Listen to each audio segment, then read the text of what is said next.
তোমা বিনা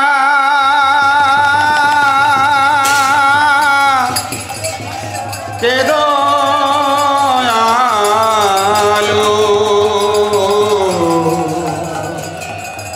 জগত সংসারে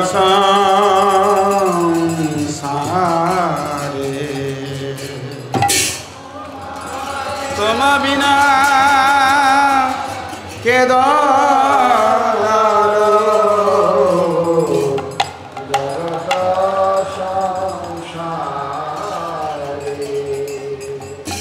কৃষ্ণ চৈতন্য প্রভু দয়া কর মোরে কৃষ্ণ চৈতন্য প্রভু দয়া কর শ্রী কৃষ্ণ চৈতন্য প্রভু দয়া কর মোরে শ্রী কৃষ্ণ চৈতন্য প্রভু দয়া কর তোমা বিনা কে দয়ালু জগত সংসারে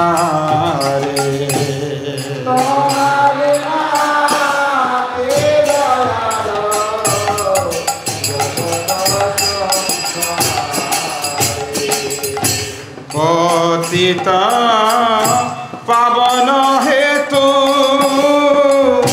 তব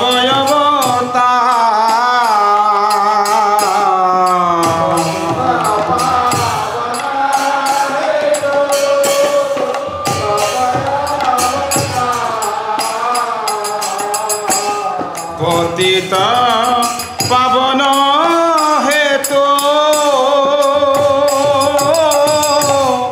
তব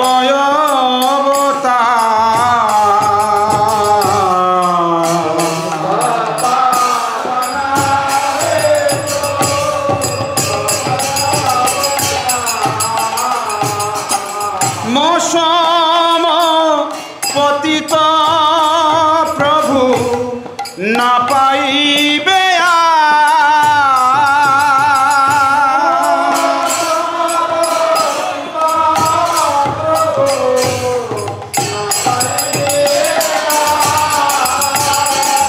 মৌসম পতিত প্রভু না পাইবে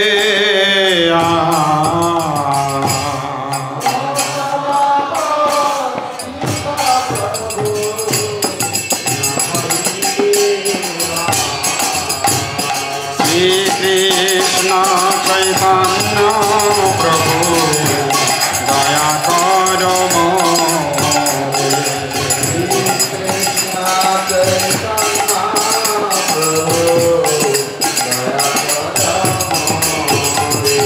শ্রী কৃষ্ণ চৈতন্য প্রভু দয়া কর মোরে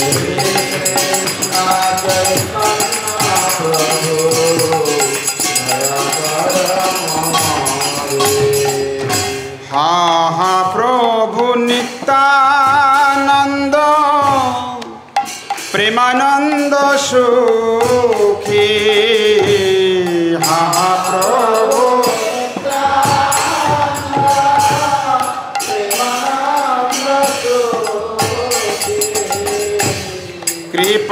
কৃপাবলোকন কর আমি বড় দুঃখী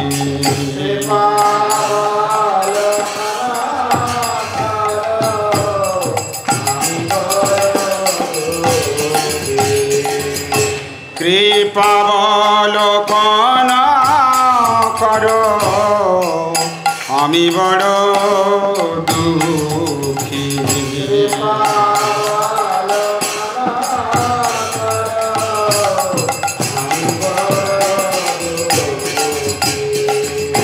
দয়া কর সীতাপতি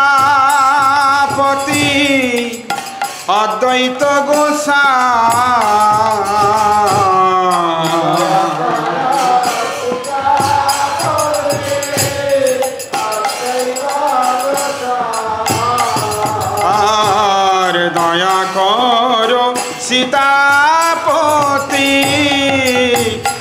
চৈত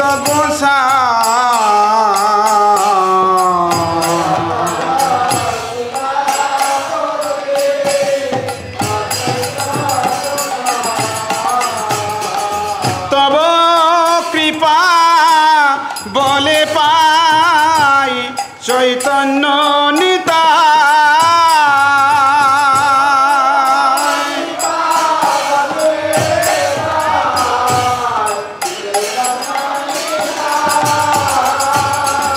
তব কৃপা বলে পাই চৈতন্য নিতাই। একটু জোরে বলুন, হরে কৃষ্ণ কৃষ্ণ কৃষ্ণ।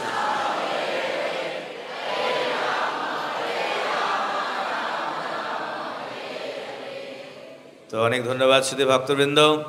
যত আমরা হরিনাম করব তো আমরা দিব্য ধামেই থাকব, এবং আপনারা এখন দিব্য ধামেই বসে আছেন। গুরু মহারাজ বলছিলেন যে এই নবদ্বীপ ধাম, নবদ্বীপ 9টা দ্বীপ নিয়ে নবদ্বীপ, এটা আপনারা এখন যে দ্বীপে বসে আছেন এই দ্বীপের নাম কি? অন্তর্দ্বীপ। অন্তর্দ্বীপ, সীমান্তদ্বীপ, গদ্রুম দ্বীপ, মধ্যদ্বীপ, কৌলদ্বীপ, ঋতুদ্বীপ, চন্নদ্বীপ, মদদ্রুম দ্বীপ আর রুদ্রদ্বীপ। এই হচ্ছে 9টা দ্বীপ, এবং এই 9টা দ্বীপ হচ্ছে ভগবত ভক্তির 9টা অঙ্গকে প্রতিনিধিত্ব করে। 9টা অঙ্গ এই 9টা দ্বীপে অনুশীলন করা হয়। তো অন্তর্দ্বীপ হচ্ছে ভক্তির কোন অঙ্গের জন্য সবাই জানেন? মনে রাখুন, আত্মনিবেদন। আত্মনিবেদন আখ্য দ্বীপ হচ্ছে এই অন্তর্দ্বীপ। তো সেই অন্তর্দ্বীপ মায়াপুরের মধ্যে আপনারা বসে আছেন। এখানে আত্মনিবেদন কত ভক্ত আছে এখানে? 1500। তাহলে 1500 ভক্ত যদি একবার হরিনাম করে, 16 নাম 32 অক্ষর, কত তাহলে নাম হয়ে যায়, পবিত্র হয়ে যায়। তো আপনারা তাহলে কোথায় আছেন এখন? মায়াপুরের মধ্যে। কোন দ্বীপে? অন্তর্দ্বীপের মধ্যে। আবার কোন জায়গায় আছেন? যোগপীঠ। যোগপীঠ, যেখানে ভগবান এই জড়জগতে, এটা তো জড়জগতের মধ্যে হচ্ছে নিত্যধাম। ভগবানের আবির্ভাব যে ভূমি, সেটা সাধারণ জায়গা নয়, সেটা চিন্ময় জগতের মধ্যে চিন্ময় স্থান হচ্ছে এই যোগপীঠ। মায়াপুর নবদ্বীপ মধ্যে মায়াপুর নামে স্থান, যথা জন্মিলেন গৌর চন্দ্র ভগবান। জয়ছে বৃন্দাবন যোগপীঠ সুমধুর, তৈছে নবদ্বীপে যোগ পীঠে মায়াপুর। তো যেরকমভাবে বৃন্দাবন ধাম যেরকম অত্যন্ত সুন্দর, বৃন্দাবনম অতি মনোহরম দিব্যাদ বৃন্দারণ্যম কল্পদ্রুমাধ শ্রীমদ রত্নাগর সিংহাসনস্থম শ্রী শ্রী রাধা শ্রীল গোবিন্দ দেবম পৃষ্ঠালিভিষেব্যমানো স্মরামি। এই ভক্তরা স্মরণ করে। কাকে স্মরণ করে? স্মরণ করে মানে চিন্তা করে। কার চিন্তা করে? না, এই বৃন্দাবনের কুঞ্জ লতা দিয়ে, সেখানে মণিমণ্ডপ, মণিময় রত্ন সিংহাসনে যুগল কিশোর। কে সেই যুগল কিশোর? হ্যাঁ, রাধার কৃষ্ণ। রাধার কৃষ্ণ সেই দিব্যাদ বৃন্দারণ্য কল্পদ্রুমাধ। সে বড় বড় দ্রুম, বড় বড় বৃক্ষ, কেলি কদম্ব বৃক্ষ এবং তমাল বৃক্ষ, আরও নানা রকমের এই বৃক্ষলতাদিতে পরিপূর্ণ। সেখানে কুজাত কোকিল হংস সারসাগনা কীর্ণে ময়ূরাকুলে নানা রত্ন নিবদ্ধ মূল বিটপে শ্রীযুক্ত বৃন্দাবনে। কারা কারা বৃন্দাবনে গিয়েছেন? অনেকেই গিয়েছে। আমাদের নামহট্ট থেকে বৃন্দাবনে নিয়ে যাওয়া হয়। শ্রীবাসচরণ প্রভুর তত্ত্বাবধানে আপনারা যাবেন, যারা যারা যাননি এখনও। সেই বৃন্দাবনে মণিরত্ন সিংহাসনে রাধা কৃষ্ণ আর পৃষ্ঠালভিষেব্যমানই তার যারা প্রিয়তম অষ্টসখী। অষ্টসখী কারা কারা কারা অষ্টসখীর নাম জানেন এখানে? বলুন দেখি, হাত তুলুন একজন। এই যে বলুন অষ্টসখীর নাম বলুন। হ্যাঁ বলুন, আপনি দাঁড়িয়ে বলুন। তুঙ্গবিদ্যা, তারপরে চিত্রা, বিশাখা, ললিতা বিশাখা, 4 জন হয়ে গেল।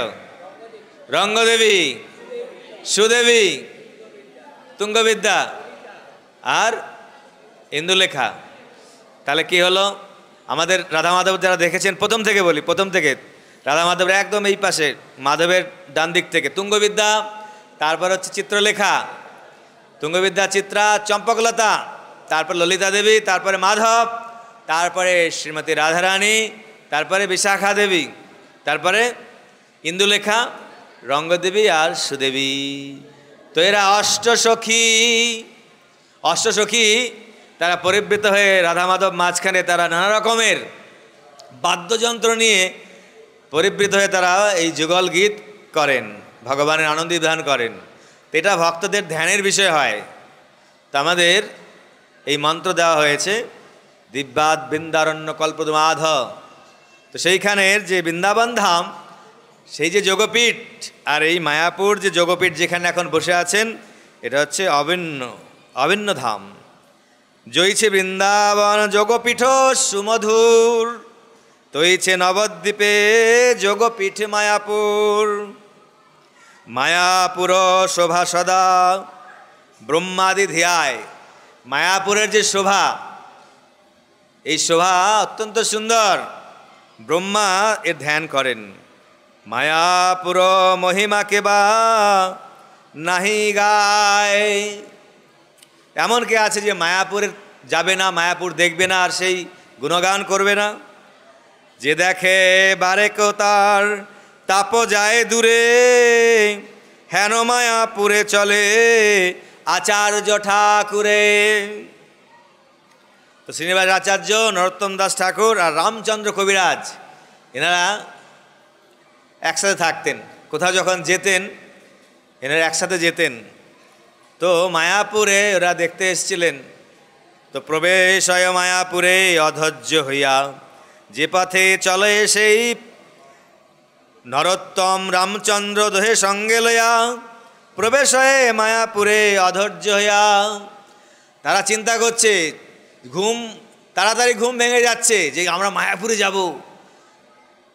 চিন্তা করুন, আপনাদের হয়তো পুরুলিয়া যারা সম্মেলনে এসছেন, যে মায়াপুরে যেতে হবে, তাড়াতাড়ি উঠতে হবে, প্যাকিংটা আগে 2 দিন আগেই করে নিতে হবে, কী কী সঙ্গে নেব, হ্যাঁ কখন অটো ধরবো, টোটো ধরবো, বাস, ট্রেন, এইভাবে এসছেন আপনারা না? তো একটা উদ্বেগ, একটা চিন্তা। তার মানে দেখুন, মায়াপুরে আসার আগেই মায়াপুরের ধ্যান হয়ে যাচ্ছে। তো এটা আমাদের পরম্পরা। নরোত্তম দাস ঠাকুর, রামচন্দ্র, তারা ধৈর্য ধারণ করতে পারছিল না যে কখন মায়াপুরে প্রবেশ করব। আবার মায়াপুর থেকে যখন আপনারা চলে যাবেন তখন মনটা খারাপ হবে কি না?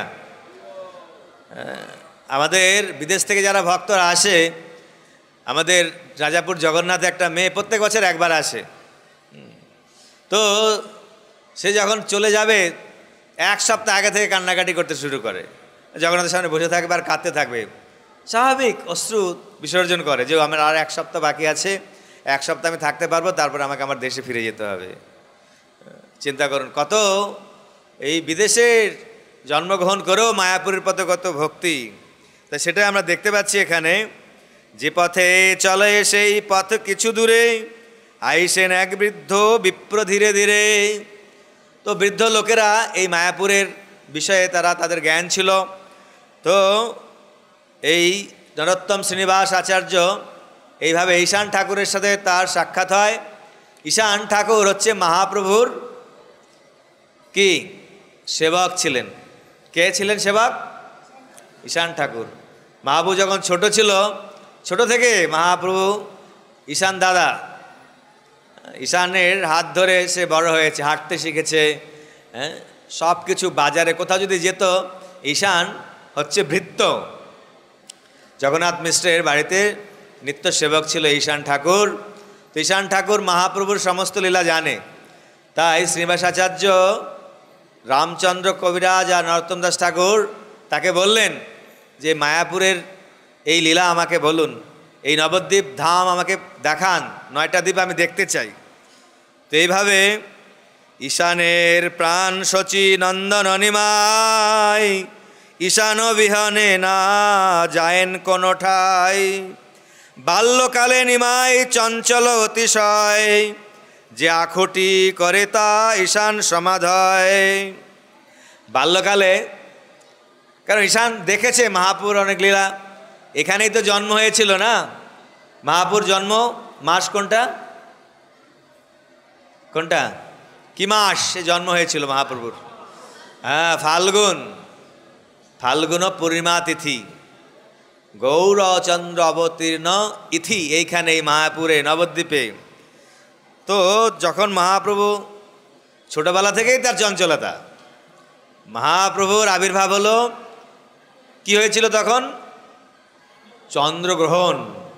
পূর্ণিমাতে পূর্ণ চন্দ্রের উদয়ের হওয়ার কথা, কিন্তু চন্দ্র উঠতে পারেনি। কেন? কেন? গ্রহণ হয়েছিল তাই বলে? আরে না না না, গ্রহণ তো একটা অজুহাত মাত্র। কিন্তু যেখানে গৌরচন্দ্র অবতীর্ণ হবেন, সেখানে এই চন্দ্রদেব উনি ভাবছেন যে গৌরচন্দ্রের যে শোভা, কোটি চন্দ্র, হ্যাঁ সুশীতল, কোটি চন্দ্র, কোটি কোটি চন্দ্রের শোভাকে যিনি লজ্জিত করে, বহু কোটি চন্দ্র যিনি, বদন উজ্জ্বল। কার বদন উজ্জ্বল? জোরে বলুন, গৌরাঙ্গ।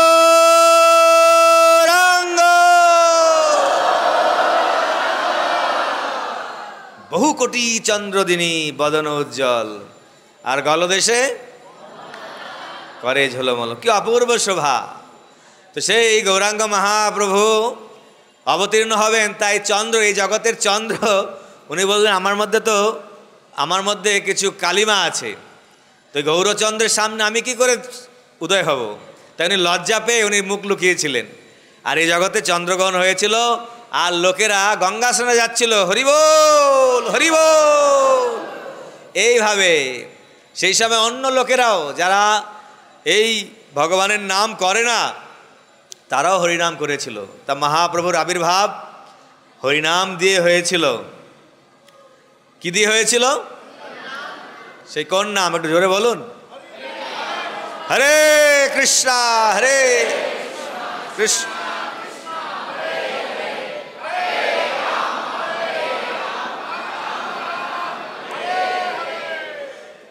কিন্তু তারপরে অনেক মানুষ হরিনাম করছিল না, তাই মহাপ্রভু একটা উপায় করলেন। যখন ছোট ছিল ওই দোলনার মধ্যে রাখতো, এখানে দেখছি একটা দোলনা করেছে, ঝুলন হবে। তো মহাপ্রভুকে ঝুলাতে রাখা হতো। আগেকার দিনে বাচ্চাদেরকে ঝুলাতে রেখে একটু ঝুলা টুলা দিয়ে মা অন্য কাজ করতো গিয়ে, বা কেউ যখন আসতো তাকেও লাগিয়ে দেওয়া হতো যে তুমি একটু ঝুলাও। তো মহাপ্রভু যখন এইভাবে ঝুলাতে দুলতো আর কান্না করতো, কান্না কিছুতেই থামতো না।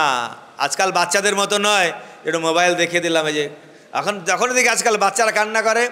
কালকে দুদিন আগে একটা অন্নপ্রাশন করাচ্ছিলাম, তো অন্নপ্রাশন সে বাচ্চা তো কান্না করছে, আমি খাওয়াবো কী করে পায়েসটা? তো মোবাইল ধরেছি সামনে, এই দেখো, হ্যাঁ কান্না থেমে গেছে। কি অবস্থা চিন্তা করুন, কি টেকনিক! এই মোবাইল সর্বনাশ করে দিচ্ছে। তো মোবাইলের ভালো ব্যবহারও আছে, ভগবানের কথা শোনা যায়। প্রত্যেক শনিবারে গুরু মহারাজ ক্লাস দেয়, আপনারা বাড়ি বসে সেটা শুনতে পারেন, এটা খুব ভালো। কিন্তু ভগবানের কথা কীর্তন কার্যক্ষেত্র ছাড়া অপ্রয়োজনে মোবাইলের ব্যবহার করবেন না। তাহলে এই মোবাইল হচ্ছে সবচেয়ে কলির সবচেয়ে বড় অস্ত্র আমাদেরকে ওনার পারাভূত, ওনার আন্ডারে রাখার জন্য। তো মহাপ্রভুর কান্না কিছুতেই থামছে না, কি করা যায়? বাবা রে, শোনা রে, থামো শোনো, চুপ করো, চকলেট দেবো, আইসক্রিম দেব, কিছুতেই থামে না। তখন কি করেছিল ওরা? কি করেছিল? হরে কৃষ্ণ হরে কৃষ্ণ।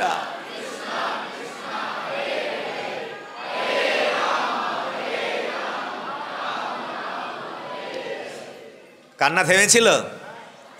কান্না থেমেছিল। তো এটা উপায়, ওরা ভেবেছে ঠিক আছে, এখন আমরা যখন আসবো, নিমাই যখনই কান্না করবে তখন আমরা কি করব?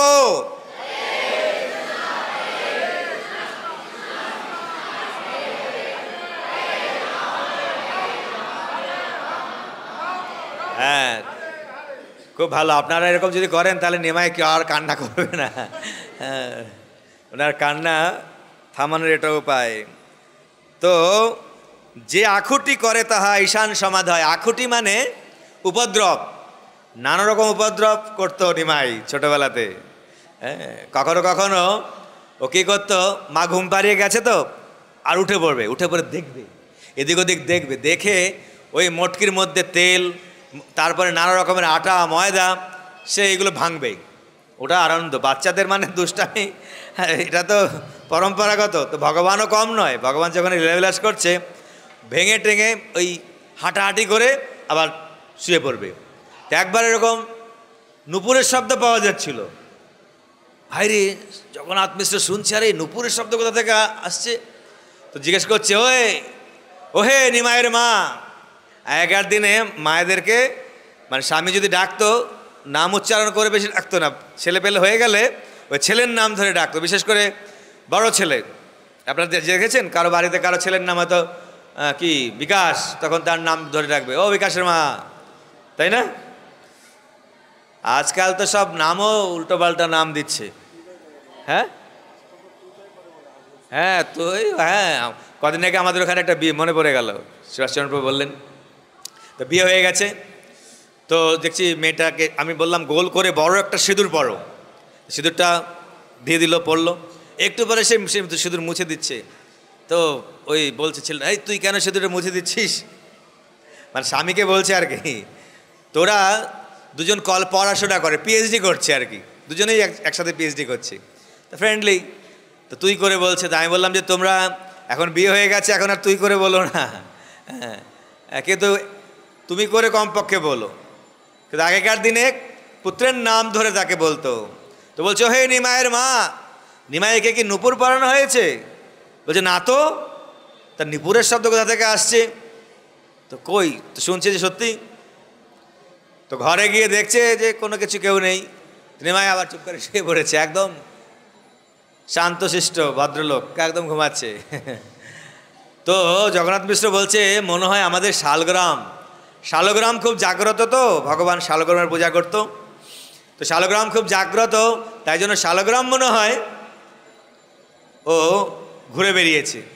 চলো আজকে শালগ্রামের জন্য ভালো ভোগ রান্না করো।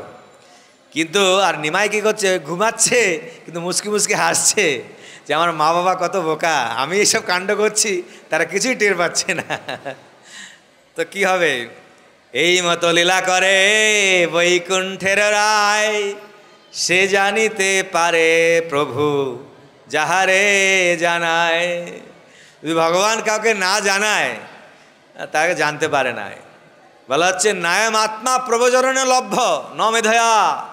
ভগবানকে বিদ্যা বুদ্ধি পাণ্ডিত্য দিয়েও জানা যায় না, কিন্তু ভগবানকে জানার জন্য যদি আমরা গুরু নির্দেশ পালন করি। কারণ চিন্তা করুন, কালকে গুরু মহারাজ এত অসুস্থতা সত্ত্বেও আপনাদের কাছে এসছেন, আমাদের চিন্তা করা উচিত। এই যে গুরু মহারাজ, এই যে আমাদের গৌরাঙ্গ প্রেম স্বামী মহারাজ, ছিল ভক্তিবিনাশ গৌরচন্দ্র স্বামী মহারাজ, পদ্মত্র প্রভু, হ্যাঁ, শ্রীবাসচরণ প্রভু, এনারা আপনারা আসবেন, থাকবেন কোথায়, কি প্রসাদ পাবেন, কখন মন্দিরে যাবেন, মাঝে মাঝে তারা দেব, এই উঠুন উঠুন উঠুন, যান মঙ্গলারতি যান, এই এখনও উঠলেন না, এখন ওইখানে মহারাজ চলে এসছে, শুয়ে আছেন, উঠুন বসুন, কত তাড়না গঞ্জনা করে, আবার কখনো কখনো গালাগালিও দিচ্ছে। প্রভু আমাদের, আমরা এলাম দুদিনে এখানে, একটু ভাবছি একটু বিশ্রাম করব, প্রভু আমাদের পেছনে লেগেই আছে। হ্যাঁ, কিন্তু কেন করছে? আমাদেরই মঙ্গলের জন্য, আমাদেরই মঙ্গলের জন্য, সেটা আমাদেরকে বুঝতে হবে। বৈষ্ণবেরা কত দয়ালু, ভগবান কত কৃপালু, নানাবিধ উপায়। এখানে কোন ভক্তকে আসবে তারা প্রয়োজন করবে, গুরু মহারাজের দর্শন, গুরু মহারাজ যদি মানে কিছু নাও বলে, গুরু মহারাজ একটু দর্শন দিল, তাতে আমাদের একদম আনন্দ, কি তাই না? তো এই যে উপায়গুলো করা হচ্ছে, নৃত্য অনুষ্ঠান, নাটক, নানা রকমের কীর্তন, এই ভাগবত কীর্তন, ওনার নামই হচ্ছে ভাগবত কীর্তন। তো এরকম কীর্তনিয়া আপনাদেরকে কীর্তন শোনাচ্ছেন। তো এই সমস্ত উপায় করার উদ্দেশ্য হচ্ছে আমরা যেন গৌরাঙ্গ মহাপ্রভুর প্রতি, রাধাকৃষ্ণের প্রতি আমাদের প্রেমকে বাড়াই। তো গুরু মহারাজ কালকে বলেছেন যে আপনারা পুরুলিয়া ঝাড়খণ্ডবাসীগণ যে সমস্ত ভক্তরা এই সম্মেলনে এসছেন, আপনারা অত্যন্ত ভাগ্যবান। কেননা ব্রহ্মাণ্ড ভূমিতে কোনো ভাগ্যবান জীব গুরু কৃষ্ণ কৃপায় পায় ভক্তিলতা বীজ। এখানে আপনারা সবাই পেয়েছেন সেই ভক্তিলতা বীজ। এখন গুরু মহারাজ কালকে বললেন যে আপনারা, গুরু মহারাজ বলছিলেন যে আমি তো জানি না আমি পুরুলিয়ায় যেতে পারবো কি না, তাই না? কিন্তু আপনারা আমার প্রতিনিধি হয়ে পুরুলিয়াতে গিয়ে প্রচার করবেন। গুরু মহারাজ বললেন কালকে যে মহাপ্রভু বাঘটাকে লাথি মেরেছিল, আর লাথি মারাতে বাঘ কী করেছিল? কামড়ে দিয়েছিল? কামড়ায়নি, কিন্তু হরিনাম করেছিল। কি করেছিল? কি সেটা?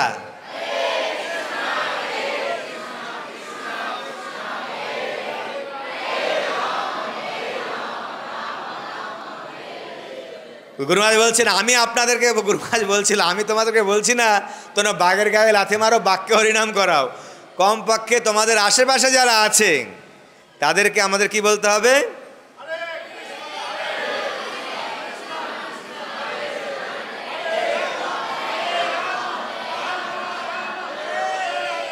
তা আপনারা যদি এরকমভাবে চিৎকার করে বলেন, ওরা না বলে থাকতে পারবে? ওরা বলে ভাই এত জ্বালাতন করছে তো যখন একবার বলেই দাও। এখানে একটা ভক্ত ছিল মহাপুর, আমি বাল্যলীলা বলছিলাম, এটা একটা বড় হওয়ার পরে একটা লীলা হয়েছিল। গদাধর দাস বলে মহাপুর একটা ভক্ত ছিল। তো এখানে এই চাঁদ কাজীর কাছে গিয়ে বলছে, ওহে কাজী তুমি হরিনাম করো, হরে কৃষ্ণ বলো। তো কাজী বলছে আমি আজকে হরে কৃষ্ণ বলবো না। কি বলছে? আমি আজকে হরে কৃষ্ণ। তো ভক্তরা বলছে আরে তুমি তো হরে কৃষ্ণ বলেই দিয়েছো। তো এইভাবে আমাদেরকে হরিনাম করাতে হবে। তো মহাপ্রভু এইভাবে একবার সচী মাতা কাছে এসে মহাপ্রভু বলছেন মা আমাকে একটা মালা দাও। কি বলছেন মহাপ্রভু? একটা মালা দাও। মহাপ্রভু বলছে দাঁড়াও বাবা আমি দেখছি মালা আছে কি না। এই যে বলেছে দাঁড়াও দেখছি মালা আছে কি না, এই কেন বলল? মালা চেয়েছি মানে মালা দিতে হবে। আইসক্রিম চেয়েছে মানে আমার আইসক্রিম চাই, দেয়নি। আর মহাপ্রভু ঘরে গিয়ে লাথি মেরে সব তেলের মটকি ফটকি সব ভেঙে দিয়েছে, সব শিকার মধ্যে ছিল যা কিছু সেইগুলো ফেলে দিচ্ছে। তারপর একটা লাঠি নিয়ে সব ভেঙেছে। সচী মাতা তো নিমায়ের এরকম মূর্তি দেখেনি, সে থামাতেও পারছে না। যদি একটা বাড়িটারে মায়ের মাথায়, অনেক সময় বাচ্চারা এমন করে মেরেও দেয়। অনেক সময় আজকালকার বাচ্চারা তো এরকম, একটা বাচ্চা তো তার মা ওর কাছ থেকে মোবাইল নিয়ে গেল, আর বারবার বলেছে তুমি মোবাইল দেখবে না, আর একটা পিস্তল নিয়ে এসে 3টে গুলি চালিয়ে দিয়েছে, মাকে মেরে দিয়েছে। 16 বছরের একটা ছেলে। সত্য ঘটনা, চিন্তা করুন কি দুনিয়া। সচী মাতা ভয় পাচ্ছে যে কি করা যায়। নিমাই কি করেছে, ঘরের যা দ্রব্য ছিল সব ভেঙে, তাও রাগ কমছে না, বাইরে এসে সে লাঠি নিয়ে মাটিতেই মারছে, ওয়ালের মধ্যে মারছে এরকম। তো রাগ কমছে না, রাগটা কোথায় খাটাবে কোথায়? সে পিলারের মধ্যে মারছে, মেরে টেরে একদম ধরাম করে শুয়ে পড়েছে। শুয়ে পড়ে কান্না করতে শুরু করে দিয়েছে। বাচ্চারা লাস্ট ওর কি কার্য, কান্না করা। তারপরে সচী মাতা এসে তাকে কোলে নিয়ে আদর করেছে এবং বুঝিয়েছে তুমি যে সব ভেঙেছো, কার জিনিস ভেঙেছো? তোমার নিজের জিনিসে ভেঙেছো, কার ক্ষতি হয়েছে এখন বলো, কি রান্না হবে? তো নিমাই বললো কোনো চিন্তা নেই। তখন কোথা থেকে কি হলো, নিমাই কি করলো, কতগুলো সোনার কয়েন মাকে দিল। ভগবান আশ্চর্যজনক কার্য করতে পারে। তো এখানে বলা হচ্ছে যে আকুতি করে তা ঈশান সমাধ হয়। এবং তারপর ঈশান সচী মাতার কাছ থেকে মহাপ্রভুকে নিয়ে গিয়ে ঠিক আছে আমি দেখছি। অনেক সময় মা যখন রেগে যায় বাবা তাকে সামলায়, বাবা মা দুজনে যখন রেগে যায় তখন অন্য কেউ সামলায়। তো ঈশান ঠাকুর এইভাবে সামলাতো। দেখিলাম যে তাহানা আইসে কহিতে নিরন্তর দগ্ধে হিয়া সেবা সেসব ভাবিতে। ঈশান ঠাকুর বলছে যে মহাপ্রভুর যে সেই সমস্ত লীলা যা আমি এখানে দেখেছি, আমি কত বলবো, সেগুলো ভাবতে গেলে আমার চোখ ভিজে যায়, আমি কথা আমার আটকে যায়। গৌরাঙ্গের যে সেই লীলা, সচির আঙিনায় নাচে বিশ্বম্ভর রায়, সচির আঙিনায় নাচে বিশ্বম্ভর রায়, হাসি হাসি ফিরি মায়ের লুকায়, হাসি হাসি ফিরি বয়ানে বসন দিয়া বলে লুকাইনু, বয়ানে শোন দিয়া সচি বলে বিশ্বম্ভর আমি না দেখিনু, সচি বলে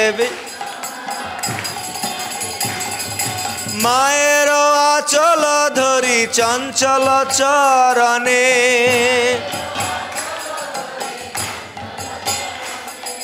মায়ের আচল ধরি চঞ্চল চরণে, আরে নাচিয়া নাচিয়া যায় খঞ্জন গমনে, নাচিয়া নাচিয়া যায় সচির আঙিনায় নাচে বিশ্বম্ভর রায়, আর নাচ হাসি হাসি ফিরি ফিরি মায়ের লুকায়, হাসি বাসুদেব ঘোষ কহে অপরূপ শোভা,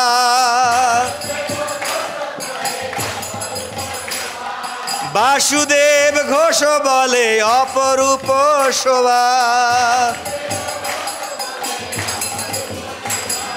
শিশুরূপ দেখি হয় জগমন লোভা, আর শিশুরূপ দেখি হয় জগমন লোভা।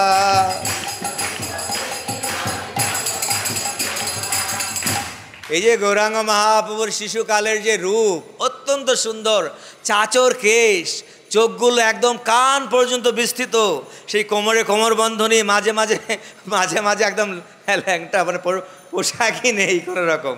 সে যখন দৌড়াচ্ছে অদ্ভুত সৌন্দর্য লাগছে তার, দৌড়ে দৌড়ে কখনো পড়ে যাচ্ছে, ঠুমক চলো তো রামচন্দ্র তুলসীদাস বলছে কিভাবে পড়ে যাচ্ছে, সে পড়াটাও একটা সৌন্দর্য। মহাপ্রভু যখন পড়ে যাচ্ছে, সচী মাতা গিয়ে সর্বজয়া দেবী ওর মাসি গিয়ে কোলে নিচ্ছে, অদ্ভুত সেই রূপর, সুন্দর সুন্দর সেই কোকড়ানো চুলগুলো যখন মুখের সামনে চলে আসছে, আহা হা, অল্প অল্প দাঁত হয়েছে, সে দাঁতগুলো দেখার জন্য দেখি দেখি নেমায় দাঁতগুলো বের করো, দাঁত বের করবে না। যখন কেউ বলে, বাচ্চারা খুব দুষ্টামি করে, আগে আগে দাঁত বের করে হাসবে, এখন বলছে দাঁত বের কর, একদম আমার মুখ এরকম বন্ধ করে থাকবে।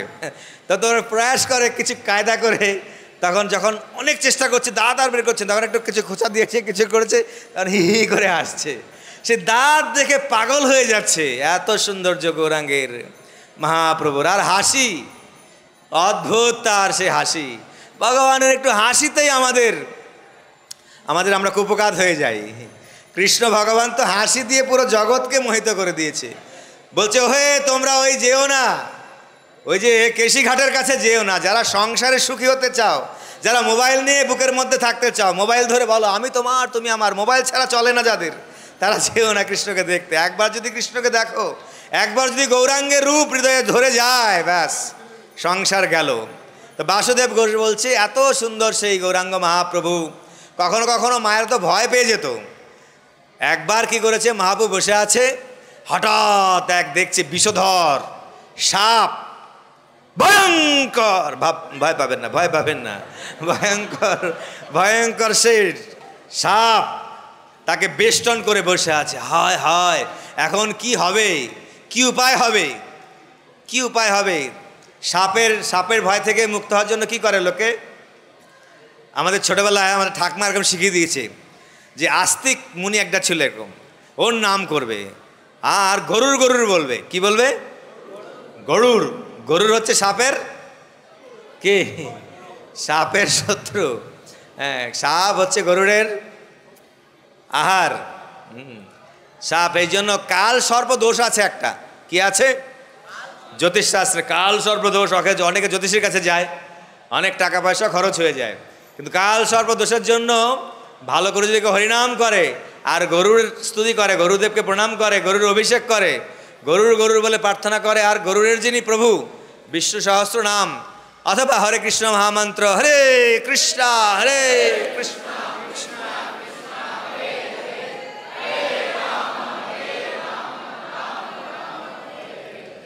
জপ করে, সমস্ত কাল সর্প দোষ চলে যাবে। তখন গরুর গরুর বলে আর চিৎকার করছে, গরুর গরুর। তো ভয় পাচ্ছিল, গরুর চিৎকার করাতে কি করেছে, সেই সাপটা আস্তে আস্তে চলে গেছে। আসলে গরুরের ভয়ে যায়নি, সে দেখছে যে মায়েরা ভয় পাচ্ছে, সবাই ভয় পাচ্ছে। সে সাপটা কে ছিল? অনন্তদেব। অনন্তদেব ভাবছে আমার প্রভু এখানে লীলা করছে, ঠিক আছে চলো যাই, ওনার সাথে কিছু সময় কাটিয়ে আসি।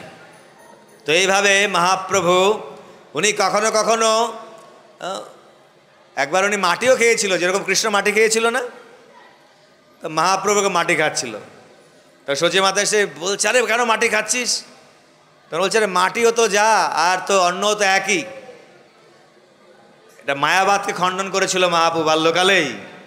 অনেকে বলে সবই এক, সব এক, সব এক নয়, এক আবার এক নয়, অচিন্ত। আমাদের ভক্তি সিদ্ধান্ত সরকার ঠাকুর প্রভুপাদ ট্রেনে যাচ্ছিলেন, এরকম একটা মায়াবাদী সেখানে উঠেছে, সব এক, সব এক। তখন বলছে গুরুদেব ওরকম বলছে তুমি এই, তখন ওনাকে একটু ভালো আঙুর খেতে দিয়েছিল, উনি খাচ্ছিল, হঠাৎ করে বললো এই পচা পচা আঙুরগুলো ওনাকে দিয়ে আসো। ওনার কাছে নিয়ে গেছে, উনি তো রেগে গিয়েছে, হ্যাঁ তোমার গুরুদেবকে ভালো ভালো আঙুর দিচ্ছ, আমাকে পচা এগুলো আঙুর দিচ্ছ?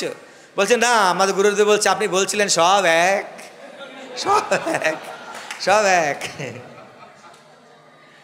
এখানে একবার মহাপ্রভুর ভক্ত ছিল মুরারি গুপ্ত, এখানে উনিও পণ্ডিত ছিল, উনি এরকম কিছু তর্ক দিচ্ছিল, সবই এক। তখন এরকম বলতে বলতে উনি হঠাৎ বিশ্রাম করছিল, এরকম অনেক শুয়েছিল নাকি করেছিল, একটু মুখটা হা হয়ে গেছিল, আর মহাপ্রভু কি ওর মুখের মধ্যে প্রস্রাব করে দিয়েছিল। আরে কি হচ্ছে? গৌরাঙ্গ বলছে, আরে সবই মুরারি, সবই তো এক, সব এক, এটা লবণ জল খেয়ে নেই একটুখানি। তো মহাপ্রভু এইভাবে সব এক নয়। তো সচি মাতাকে মহাপ্রভু যখন এটা সচি মাতার মাধ্যমে মহাপ্রভু বলল সব এক, মহাপ্রভুর মা উনি নীলাম্বর চক্রবর্তী কন্যা, উনিও পণ্ডিতা। উনি বলছে না নিমাই দেখো, এক হতে পারে না। মাটি যদি তুমি খাও এটা তোমার পেট খারাপ হবে। দেখো মাটির মধ্যে তুমি জল রাখতে পারবে না, কিন্তু মাটি দিয়ে মাটিটা পুড়িয়ে কলসি বানাও, সে কলসিতে জল রাখতে পারবে। এই মাটি থেকেই ধান হচ্ছে, চাল হচ্ছে, সেটা রান্না করে তুমি খেলে তুমি পুষ্ট হবে তোমার শরীর। তো এইভাবে অনেক লীলা এখানে হয়েছিল। মহাপ্রভু এরকম কখনো কখনো বাইরে চলে যেত, একবার বাইরে গিয়েছে, ওরা তো চোখের আড়াল হতে দিত না, মহাপ্রভুকে এক মুহূর্ত না দেখে থাকতে পারতো না জগন্নাথ মিশ্র আর সচি মাতা। তো বাইরে চলে গেছে, আর দুটো চোর কোত্থেকে এসছে, চোর এসে দেখছে বাহ এর গায়ে তো অনেক অলংকার। তখন চোর দুটো কি করলো, বললো তুমি চকলেট খাবে? নিমাই বলছে হ্যাঁ খাবো, কেন খাবো না, বিনা পয়সা যদি পাওয়া যায় ভালো, তো চলো তোমাকে চকলেট দেবো। না না আমি যাবো না। আরে না গেলে চকলেট কী করে পাবে? তো বলছে আমি এমনি যাবো না, আমাকে কাঁধে তো করে নিয়ে যেতে হবে। হ্যাঁ ভালো, কাঁধে করে নিয়ে যাবো, ওঠো কাঁধে। তো কাঁধে নিয়েছে সেই চোর, কাঁধে নিয়ে নানা রকম বলছে হ্যাঁ তোমাকে খুব ভালো চকলেট দেবো। মা বলছে খুব ভালো খুব ভালো। তো এবার কাঁধে করে নিয়ে খুঁজে পাচ্ছে না কোন জায়গাটায় দাঁড় করাবে আর অলংকারগুলো চুরি করবে, কেউ দেখে ফেলতে পারে। আর এদিকে তো নিমাইকে খুঁজে পাওয়া যাচ্ছে না, সবাই বলছে কোথায় গেল নিমাই নিমাই নিমাই। সচি মাতা জগন্নাথ মিশ্র বলছে কোথায় নিমাই কোথায় নিমাই। সচি মাতা তো একদম অজ্ঞান হয়ে যায়, নিমাই কি বলছিল, এখানে তো তাও ভালোভাবে বলছিল। মহাপ্রভু যখন সন্ন্যাস নিয়েছিল, সন্ন্যাসের সময় সচি মাতা এমনভাবে নিমাই বলেছিল গাছ গাছ বিদীর্ণ হয়ে গেছিল। মহাপুরুষ সেই করুণ নিমাই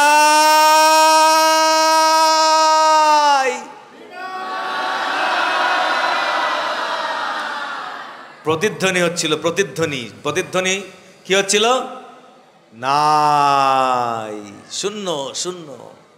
যেন অনেক সময় বিরহে অনেক কিছু হয়ে যায় না, বিরহে সাদা জিনিসটাও নীল দেখায়।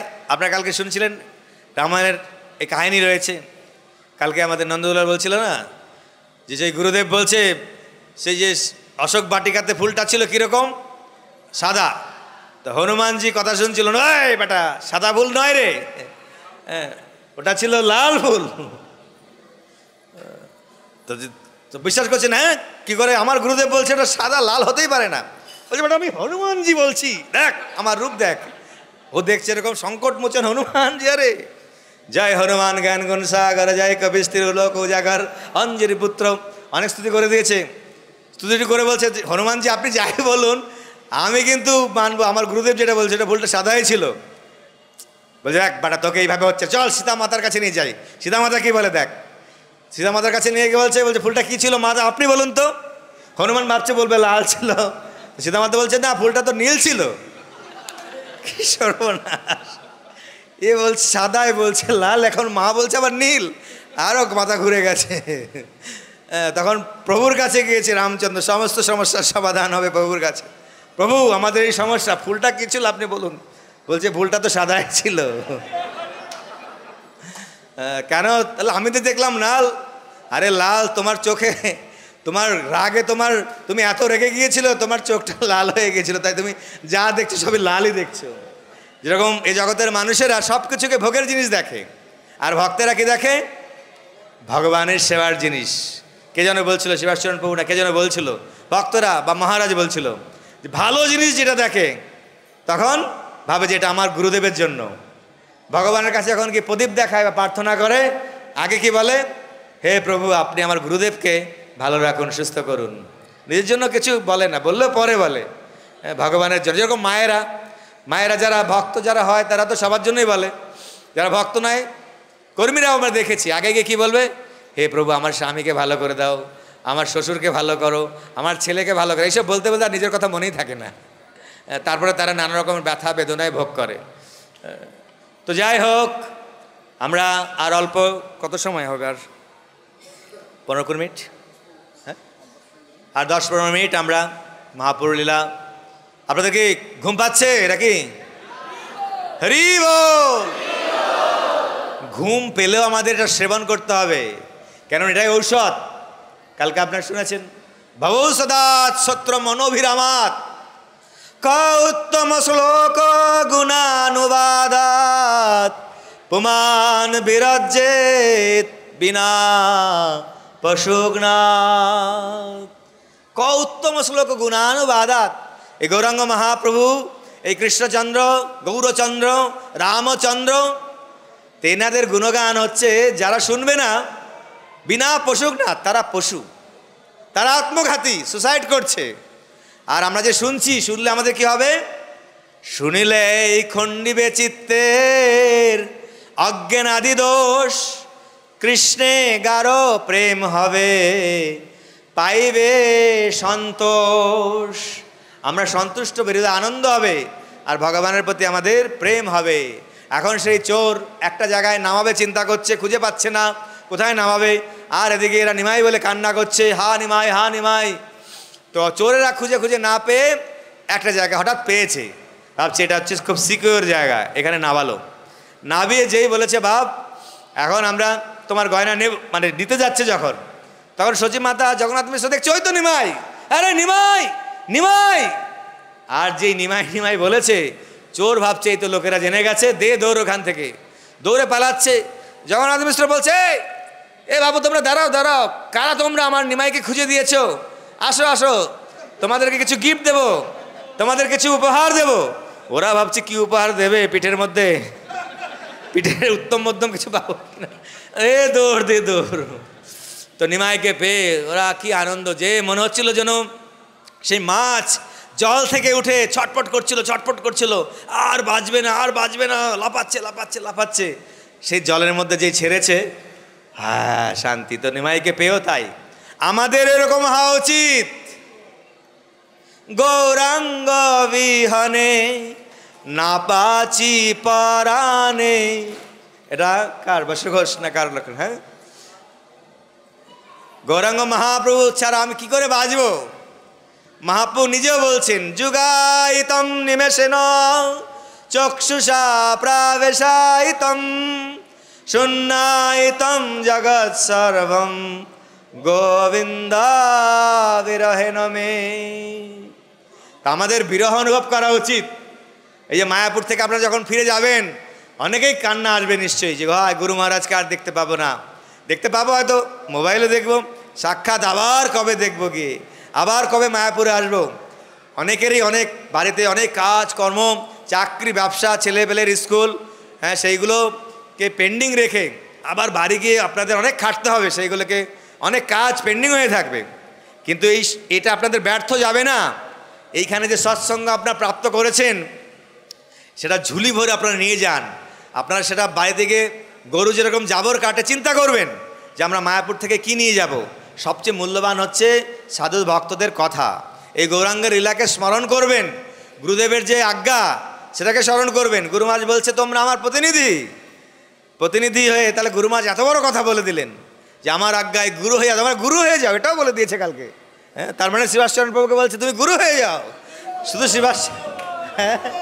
শুধু শিবাশচরণ প্রভুকে না, আপনাদেরও বলেছে। ও না, এটা প্রভুদের জন্য বলে, গুরু মহারাজ মানে প্রভুদের জন্য বলেছে না, না, মায়েদের জন্য বলেছে। মায়েরা তো আরও বেশি প্রচার করতে পারে। ছেলেদের কথা অনেকের সময় শোনে না, মেয়েদের কথা বললে, মেয়েরা, বাচ্চারা যদি গিয়ে বলে কোনো একটা জায়গায় দেখলো বাবা গিয়ে বলছে, প্রচার করছে, কিছু হলো না। বাচ্চা গিয়ে বললো, নিয়ে নিল, একটা বই নিয়ে নিল, বলছে বাবা অনেকক্ষণ প্রচার করেছে, মালা নেবেই না, জবই করবে না। তারপরে মেয়েটাকে প্রচার করেছে, বলছে কাকু তুমি এরকম জব করবে। তারপর বলছে প্রভু আমার একটা জপমালা দিন। বলছে আরে আমি বললাম তুমি কিছুই বুঝলি না। তো বাচ্চাদের প্রতি বা কারণ ছেলেরা কি একটু এইভাবে বলে তো, আর মায়েরা খুব সফট, খুব ভদ্রভাবে বলে, মানে অন্তর দিয়ে বলে হয়তো। তো সেই জন্য গুরু মহারাজের আজ্ঞা হচ্ছে সবাই প্রতি ঘরে ঘরে গিয়া করো এই ভিক্ষা, বলো কৃষ্ণ ভজ করো কৃষ্ণ শিক্ষা। তো মহাপ্রভু এইখানেই এই যে কথাটা হরিদাস ঠাকুরকে মহাপ্রভু বলেছিল যে প্রত্যেক বাড়িতে গিয়ে ভিক্ষা করতে হবে। আপনারা যান প্রত্যেক বাড়িতে হয়তো আমরা যাই না, ভাবছি ঠিক আছে এই বাড়িতে গেলে তো আমাদের কি পাবো, হয়তো টাকা পয়সা বেশি পাবো না। সবার বাড়িতে প্রতি ঘরে ঘরে গিয়া, কোনো বাড়িতে হয়তো ফিরিয়ে দেবে, কোনো বাড়িতে হয়তো বলবে না হরে কৃষ্ণ বলবেন, এমন একটা কথা বলবেন, মাতাজি সকাল সকাল এরকম চলে এসছে, যান আপনার কোনো খেয়ে দিয়ে কাজ নেই, সবসময় হরে কৃষ্ণ। তো হয়তো কষ্ট দেবে, কিছু একটা কষ্ট পাবো, কিন্তু তবু আমাদের যেতে হবে। তাই মহাপ্রভু উনি এইভাবে লীলা করেছিলেন এই নবদ্বীপে। উনি পরবর্তীতে ওনার এটাই ইচ্ছা ছিল যে সারা জগতের মানুষ যেন ভগবানের ভক্ত হয়। উনি হরিদাস ঠাকুর, নিত্যানন্দ প্রভুকে এই আজ্ঞা দিয়েছিলেন যে প্রত্যেকের ঘরে ঘরে ধারে ধারে যাও, ভিক্ষা করো। কি ভিক্ষা করবে না, তোমরা কৃষ্ণ নাম করো, কৃষ্ণের সংসার করো, ছাড়ি অনাচার। একই কথা বারবার শুনছেন। গুরুমাজে কালকে বলছে যে মহাপ্রভু একই কথা, যেখানে যেতেন একই কথা বলেছে। একই কথা বারবার শোনার মানে কি, মানে ওটাই করতে হবে। হ্যাঁ, কৃষ্ণ নাম ভজ জীব, আর সব মিছে, পালাইতে পথ নাই, জম আছে পিছে। শ্রী গৌরাঙ্গ প্রিয়দাস ভাগ্যবান অতি, বলিতে বলিতে জীব। হ্যাঁ, শুনো গো জননী, এই জীব মহামতি। জীব গোস্বামীও এইখানে এসেছিলেন, যেমন ঈশান ঠাকুর বললেন শ্রীনিবাসকে, জীব গোস্বামীকে নিত্যানন্দবাবু দেখাচ্ছিলেন। তো এখানে যখন এসেছিলেন, তো সচিমাতা বললেন বিষ্ণুপ্রিয়া দেবীকে যে শ্রীজীব গোস্বামীর জন্য কিছু রান্না করো। বিষ্ণুপ্রিয়া দেবী উনি খেতেন না, যতটা নাম করতেন একটা করে চাল রাখতেন। একবার হরে নাম করবে, হরে কৃষ্ণ কৃষ্ণ কৃষ্ণ হরে হরে, হরে রাম রাম রাম হরে হরে, একটা করে চাল রাখবে। যতগুলো নাম হবে ততগুলো চাল সেটা সিদ্ধ করে উনি গ্রহণ করতেন। চিন্তা করুন। তো বিষ্ণুপ্রিয়া দেবী সচিমাতা যখন বলল, সেই দিন সেই গৃহে পাইল প্রসাদ, কৃপা করি শচী দেবী কইল আশীর্বাদ। সেই দিন সেই গৃহে পাইল প্রসাদ, বিষ্ণুপ্রিয়া শচী দেবী আজ্ঞা যবে পাইল, নানা অন্ন ব্যঞ্জনাদি নন্দন করিল। তো বিষ্ণুপ্রিয়া দেবীকে বলল সচিমাতা যে রান্না করুন, আমার নিতাই এসছে। কে এসছে? নিতাই। আর জীব গোস্বামী, জীব এসছে। তো তখন বিষ্ণুপ্রিয়া দেবী রান্না করেছিল, অনেক সেই ভোগ রাগ হয়েছিল। এখানেও দেখছি ভোগ লাগছে, আপনাদের মায়াপুরেও তো ওখানে ভোগ লাগবে, এবং সেখানে ভোগের পরে তো বুঝতেই পারা যাচ্ছে কী করবেন। মহাপ্রসাদ এখন বলছি না, ওটা ওইখানে গিয়ে বলবেন। তো এইভাবে আমরা ভগবানের লীলা অনন্ত, ভগবানের গৌরাঙ্গ মহাপ্রভুর অনন্ত লীলা। তো এখানে আপনারা দর্শন করলেন মহাপ্রভু বিষ্ণুপ্রিয়া এবং লক্ষ্মীপ্রিয়া। মহাপ্রভু প্রথম বিষ্ণুপ্রিয়া দেবীকে, মহাপ্রভুর প্রথম পত্নীর নাম কি? লক্ষ্মীপ্রিয়া। এই মহাপ্রভু যখন গঙ্গায় স্নান করতে যেতেন ছোট, তখন ওইখানে নানা রকম উৎপাত করত। এখানে সব ঘাটগুলো আছে, এই যে সামনেই, ওইখানে জগাই মাদাই ঘাট, ওখানে বারকোনা ঘাট, ওখানে শিবের ঘাট ছিল, বৃদ্ধ শিব। ওখানে গিয়ে স্নান করতেন আর নানা রকম উৎপাত হতো। ওই ব্রাহ্মণেরা কী করতো, বিষ্ণুর পূজা করার জন্য নৈবেদ্য প্রস্তুত করত। আর যেই চোখ বন্ধ করে ধ্যান করবে, ওম তৎ বিষ্ণু পরমম পদম সদা পশ্যন্তি সূরয়া দিবিব চক্ষুরাদতম তৎ বিপ্রাস বলতে বলতেই হরে কৃষ্ণ, সব শেষ। আরে নিমাই নিমাই কি করছিস, আর ডিস্টার্ব হতো। কখনো কখনো ওরা স্নান করে উঠতো কাপড় পরবে বলে, কপিন পরে স্নান করতো, উঠে দেখছে কাপড় পরবে, আরে এই শাড়ি কোথা থেকে এলো এখানে, ধুতি ধুতি শাড়ি হয়ে গেছে, কি কী ব্যাপার, এ তো অদ্ভুত ব্যাপার। আমরা কিন্তু শাড়ি পরবো কী করে? মহিলারা দেখছে ওখানে শাড়ি নেই, ধুতি। ওই ছেলেদের কাপড়গুলো মেয়েদের ঘাটে নিয়ে রাখবে, আর মেয়েদের কাপড়গুলো, কি বিড়ম্বনা চিন্তা করুন। কখনো কখনো স্নান করছে, গায়ত্রী মন্ত্র জপ শুরু করেছে, ওম ভূর্ভুবস্সুঃ বলেছে, আর এই কুমির কুমির কুমির ধরেছে। কুমির নয়, ওই মহাপ্রভু আর তার সব ওনার সব শিষ্য চেলা চামুন্ডা সব মহাপ্রভুর সব বালক বন্ধুগণ, ওদেরকে নিয়ে ওই পা ধরে টানতো, আর বলছে, এই আমরা তো মনে করেছি কুমির, নিমাই তুই এত দুষ্ট, দাঁড়া তোর বাবার কাছে গিয়ে নালিশ করব। ওরে বাপ রে বাপ, সে জগন্নাথ মিশ্রের কাছে নালিশ করতে চলে যেত। আর মেয়েদেরও কোনো রকম জ্বালাতন করতো, মেয়েরা সচে মাতার গিয়ে ওরা নালিশ করতো, সচে মাতা এই ব্রাহ্মণের নালিশ করতো জগন্নাথ মিশ্রের কাছে, জগন্নাথ মিশ্র আপনার ছেলে এরকম করে, আমাদের ঘাড়ে ওঠে, লাভ দিয়ে বলে আমি হচ্ছি মহেশ, আমি শিবেরও বাবা। তো শিবের পূজা করে কি হবে? মেয়েরা এরকম গিয়ে সচি মাতার কাছে এরকম বলতো, সচি মাতা আমরা তো শিবের পূজা করি কেন, ভালো স্বামী পাওয়ার জন্য। আর নিমাই বলে শিবের পূজা করলে ভালো স্বামী পাবি না, আমার পূজা কর তাহলে তোর ভালো স্বামী হবে।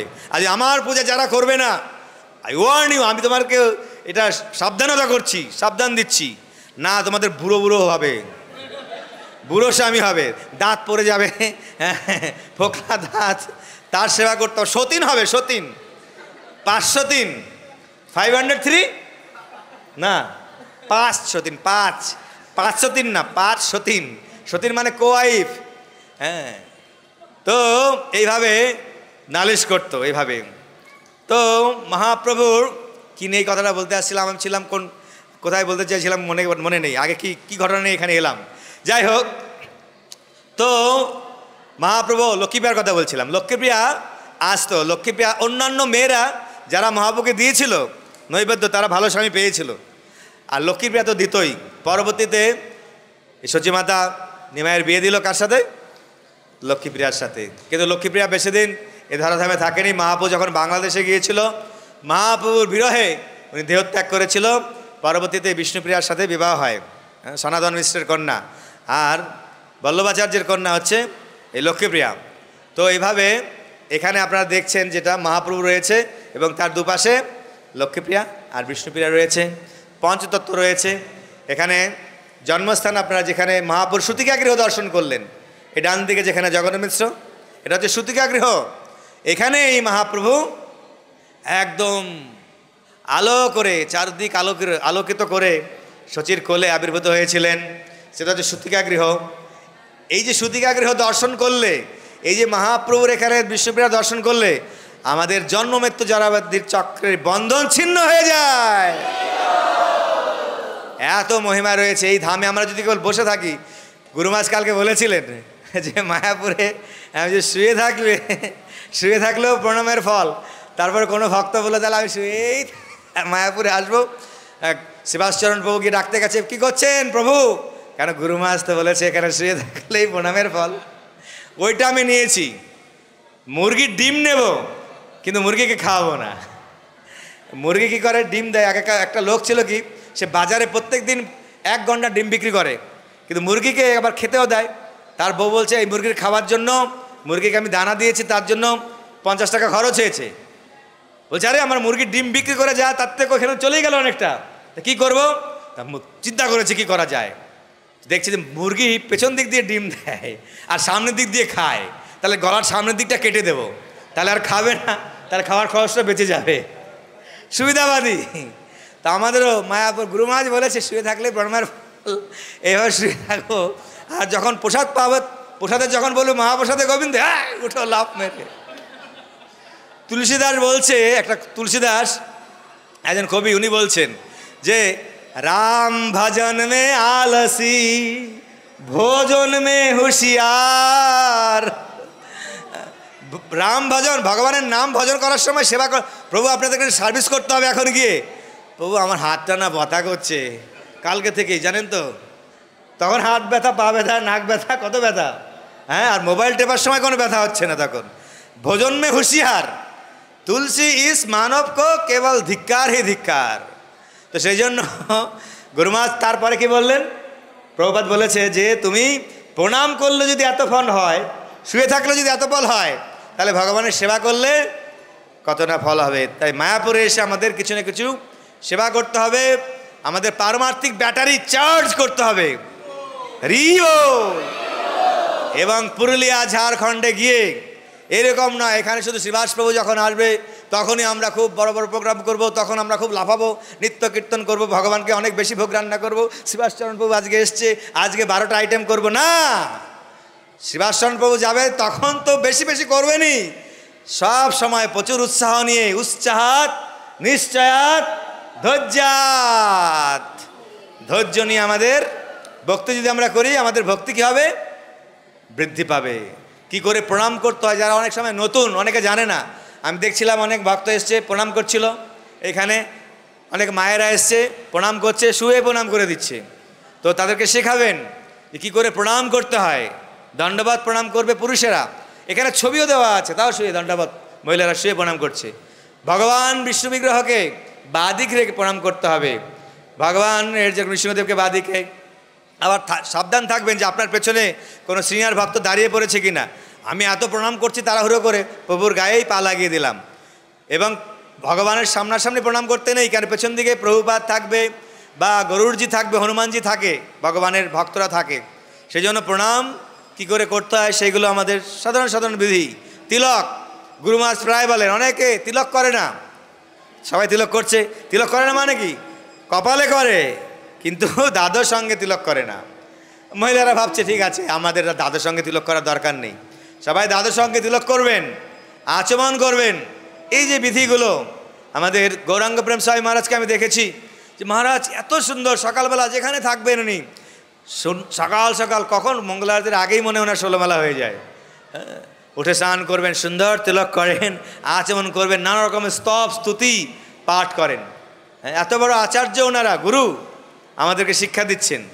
সেই জন্য আমরা নামহট্টের ভক্তগণ, আমিও নামহট্ট থেকে ভক্ত হয়েছি, নামহট্টের সংস্পর্শে এসে। তো সেই জন্য নামহট্টের ভক্তদের এত সুন্দরভাবে আপনারা হরিভক্তি করবেন যাতে অন্যরা দেখে। কেননা এখানে নামহট্ট রয়েছে, ভক্তি বৃক্ষ আছে, ইউথ ফোরাম আছে, তারপরে অনেক আরও কত কিছু রয়েছে না। কিন্তু নামহট্ট ভক্তদের দেখে লোকে যেন চিনতে পারে যে হ্যাঁ এরা নামহট্টের ভক্তরা, দেখো কত সুন্দর তিলক, কত সুন্দর কণ্ঠী, কত সুন্দর এদের বৈষ্ণব ব্যবহার, এরা গুরুগত প্রাণ, এরা বৈষ্ণবগত প্রাণ, এরা গুরু যা বাক্য সেটা শিরোধার্য করেছে, ভগবানের বাণী প্রচারে এদের উৎসাহ। তবে আপনাদের জীবন এইভাবে সার্থক হবে। আর আমার জন্য একটু প্রার্থনা করবেন, আমি অত্যন্ত দিনহীন, ভজন সাধনবিহীন, কিন্তু গুরুদেবের অপার করুণায় জগন্নাথের ওখানে কিছু সেবা করার সুযোগ দিয়েছেন। কেন জানে যে যদি জগন্নাথের ওখানে না হয় কোথায় থাকবে, কি খাবে টাবে। তো জগন্নাথ তো প্রসাদ পাওয়ার জন্য খুব 56 ভোগ খায় প্রত্যেক দিন। ওরে বাবা, না দিলেই তার মন খারাপ। আবার বিয়েতে তো খেয়ে খেয়ে লোভ হয়ে গেছে, বিয়ে হয় প্রায়, বিয়েতে তো পানিপুরি ফুচকা হয়, কোনো বিয়েতে ফুচকা, ওরে বাবা জগন্নাথে ফুচকা খাচ্ছে, ice cream, idli, dosa, chow mein, pasta, কিছু বাদ নেই তার, সব ওইখানে। তার ওগুলো না দিলে আবার মন খারাপ, প্র্যাকটিস হয়ে গেছে, কি করবে। একবার তো মারামারি করেছিল ওই গিরিরাজ খেয়ে নিয়েছিল বলে। জগন্নাথ দেখছে সব মিষ্টিগুলো গিরিরাজ খেয়ে নিয়েছে, পিঠে সব গিরিরাজ খেয়ে নিয়েছে। তখন জগন্নাথ অভিযোগ দিয়েছে যে আমার এখানে গড়বড় করছে। কে গড়বড় করছে? বলছে গিরিরাজ। আর গুরু মহারাজের কাছে সে অভিযোগ দিয়েছে। গুরু মহারাজ, ভাই আমি তো ভক্তদের অভিযোগ সব সমাধান করে দিয়েছি, এই ভগবানের সমস্যা এনে কী করা যায়। তা গুরু মহারাজ বললো ঠিক আছে, আলাদা আলাদা ভোগ আলাদা আলাদা প্লেট করে দাও, জগন্নাথের আলাদা আর গিরিরাজের আলাদা। আর সেই থেকে এখন ওরা আর মারামারি করে না, খুব একদম চর্বচেষ্ট লেহপেহ খুব খায়, আর সুন্দর তাদের দর্শন। তো আপনারা আশা করছি যখন সুযোগ পাবেন, শিবাশরণ প্রভু বললেন আপনারা যাবেন রাজাপুরে, জগন্নাথ বলদেব সুভদ্রা দেবীর দর্শন করবেন। এবং পেছনে সীমন্তিনী রয়েছে, গৌরাঙ্গ মহাপ্রভু রয়েছে, এখানে যেরকম লক্ষ্মী নৃসিংহদেব রয়েছে, এখানে ভক্তিবিনোদ ঠাকুর রয়েছেন। এই যে যোগপীঠের এই মন্দির ছিল ভক্তিবিনোদ ঠাকুর মহাশয়, উনি অনেক কষ্ট করে, উনি ডেপুটি ম্যাজিস্ট্রেট ছিলেন, হ্যাঁ উনি গৃহস্থ ছিলেন, কিন্তু ওনাকে বলা হয় সপ্তম গোস্বামী। ওনার নিয়ম কত সুন্দর ছিল, উনি নাম অর্থের ঝাড়ুদার বলে নিজেকে পরিচয় দিয়েছিলেন। তো এত বড় ভক্ত, উনিকে প্রত্যেকের কাছ থেকে 1 টাকা করে নিয়ে এই মন্দিরকে উনি নির্মাণ করেছিলেন। আজকে আমরা দেখুন কত সুন্দর সুযোগ দিচ্ছেন। তো আমরা কৃতজ্ঞ ইসকন ভক্তবৃন্দ, নামহট্ট ভক্তবৃন্দ, এই মন্দিরের পরিচালক মণ্ডলীদের কাছে, তারা আমাদেরকে সুযোগ দিয়েছেন এখানে বসে, এই ফ্যান লাইট এত সুন্দর ব্যবস্থা করে দিয়েছেন। তো তাদের প্রতি আমাদের কৃতজ্ঞতা প্রকাশ করছি, আমাদের ধন্যবাদ জ্ঞাপন করছি যে এত সুন্দর ফ্যান না হলে আমরা বসতে পারতাম না। তো ভগবানের কিছু কথা আমরা শুনলাম। তো মায়াপুর থেকে এই সমস্ত শিক্ষা আপনাদের এক কান দিয়ে শুনে আর কান দিয়ে বের করে দেবেন না, হৃদয়কে ধারণ করে। এই দেখুন এই প্রভুরা, শিবাশরণ প্রভু 1 সপ্তাহ 1 মাস আগে থেকে প্ল্যানিং করছেন কিভাবে প্রোগ্রামটাকে সুসজ্জিত করা যায়, ঠিকভাবে আপনাদের খাওয়া ভোজন থাকার ব্যবস্থা করে ত্রুটি না হয়, তার মধ্যে আবার হয়ে যায়। হ্যাঁ প্রভু আমার ঘরটা যা দিয়েছেন প্রভু ফ্যানটা না কীরকম আওয়াজ করে প্রভু, কালকে ঘুম হয়নি প্রভু। প্রভু ওই বাথরুমে না জলই প্রভু ছিল না ওই সময়টা, জানেন তো। তো এইরকম কিছু সমস্যা থাকবে, কিন্তু আপনারা মনে করবেন যে আমরা গুরুগৃহে এসেছি, গুরুগৃহে সেখানে এই সমস্ত কষ্টটা এটা নিজেরা স্বীকার করে নেবেন। এটা এসব কিছু বলার নয়, বলবেন যে এখানে কি আমরা কি পেয়েছি, কি ভালো জিনিস। ও প্রভু হ্যাঁ গুরু মহারাজ দর্শন পেলাম, আমরা ভাবছিলাম গুরু মহারাজ আসবেনই না, আমাদের লীলার আশা ছেড়ে দিয়েছে গুরু মহারাজ কি আসবেন, 8:30 হয়ে গেছে আসবেন, কিন্তু গুরু মহারাজ আপনাদের কথাই চিন্তা করছেন। গুরু মহারাজের মনে পুরুলিয়া আর ঝাড়খণ্ড, আর কিছু ছিল না গুরু মহারাজের মনে। চিন্তা করুন আপনারা গুরু মহারাজের কত প্রিয়। হ্যাঁ গুরু মহারাজ কালকে যদি আমি না যেতে পারি, আমি আজকেই যাব।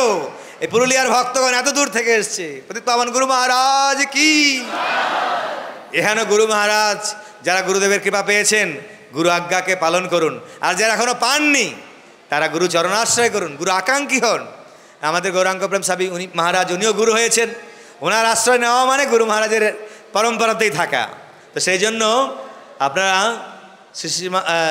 শিবাশরণ প্রভু উনি অত্যন্ত ভালো প্রচারক বর, আমাদের অত্যন্ত স্নেহের।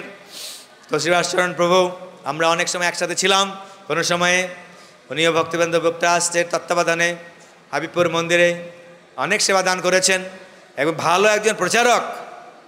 এবং ব্রহ্মচারী আশ্রমের যে নিয়ম নীতি উনি পুঙ্খানুপুঙ্খরূপে, যে আশ্রমের নীতি নিয়ম, এটা বড় একটা উপায় হয় যে সমস্ত সম্পদ ভগবানের, এবং ভগবানের প্রতিনিধি রূপে গুরুদেবের প্রতিনিধি যখন আমরা প্রতিনিধিত্ব কেউ করছে, তখন তার অনেক দায়িত্ব যে আমি এমন কোনো আচরণ না করি আমার জন্য যেন গুরু বৈষ্ণব ভগবানের কোনো নিন্দা না হয়, তাদের প্রশংসা হবে, হ্যাঁ সেটাই যেন। আর প্রশংসা তাদের জন্যই।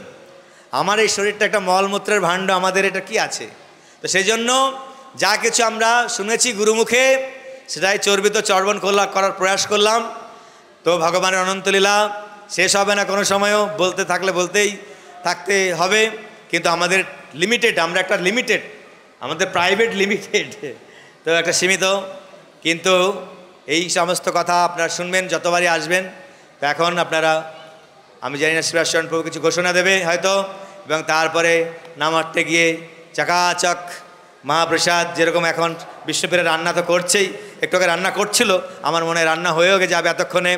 জীব গোস্বামী, নিত্যানন্দ প্রভু তারাও প্রসাদ পাবে, আপনারাও না মারতে চাকাচাক প্রসাদ পাবেন। শ্রী গৌরাঙ্গ মহাপ্রভু কি জয়। গৌরাঙ্গ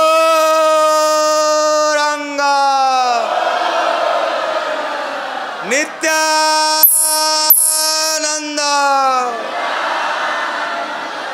শ্রী অদ্বৈত গোসাই, শ্রী গদাধর প্রভু, শ্রী শ্রীবাস পণ্ডিত প্রভু, শ্রী শ্রী पंचतत्व की, जगपीठ महाधाम की, जगपीठ परिक्रमा की।